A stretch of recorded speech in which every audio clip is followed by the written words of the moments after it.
Tuwang-tuwa na naman ang mga baklus or ang mga LGBTQIA dahil sa kumakalat na content nitong si Troy Montero na kung saan Hey! Nakapanood na ba ang lahat, guys? Gusto nyo ba ng link?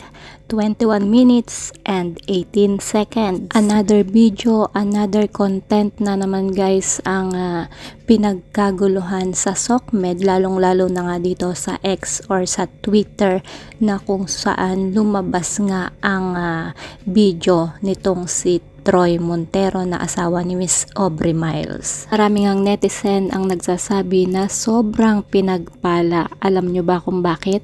Dahil mas dax nga daw siya kay Mark Anthony Fernandez. Ipinasa na nga daw nitong ni Mark Anthony Fernandez ang corona dito kay Troy Montero. Ayon nga sa mga netizen, 3 video nga daw ang nai-upload dito sa X na kung saan putol-putol. Ang unang 2 video daw ay kakikitaan na may isang babae at lalaki na alam nyo na kung ano yung ginagawa, guys, no? Habang ang isa daw or ang last video or pangatlong video ay kakikitaan naman na itong si Troy Montero ay nakikipag-usap gamit ang kanyang laptop. Siyang kausap dito sa kanyang laptop na kung saan sinasabayan daw niya ito ng alam nyo na din kung ano yung ginagawa niya. Dahil nga dyan, guys, maraming mga netizen ang nainggit nga dito kay Miss Aubrey Miles dahil napakapalad nga daw nitong babae. Kaya nga daw pala hindi niya maiwan-iwan itong si Troy Montero dahil ito ay pinagpala. Samantala, guys, sa mundo nga ng SOCMED is pinagkakitaan na naman nila itong video na ito na kung saan sasabihin na magse-send ng link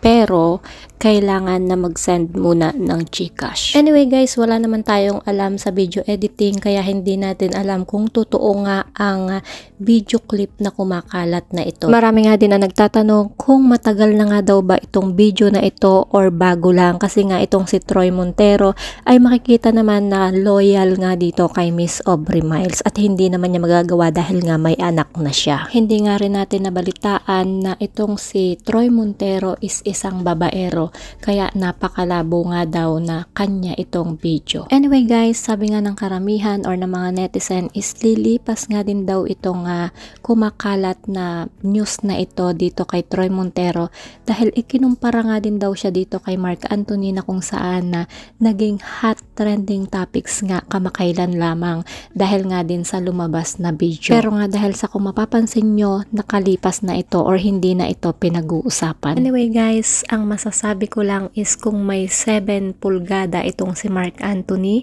hindi magpapahuli itong si Troy Montero dahil may 12 pulgada nga daw ito. Kulang nga daw ang 2 palad pag hinawakan ito. So that's it, guys, for our hot trending topics for today's video na kung saan pinagkakaguluhan nga ito sa social media. Kung hindi pa kayo nakasubscribe sa aking YouTube channel, kindly hit the notification bell, like and share. Maraming salamat. Ingat po ang lahat and God bless.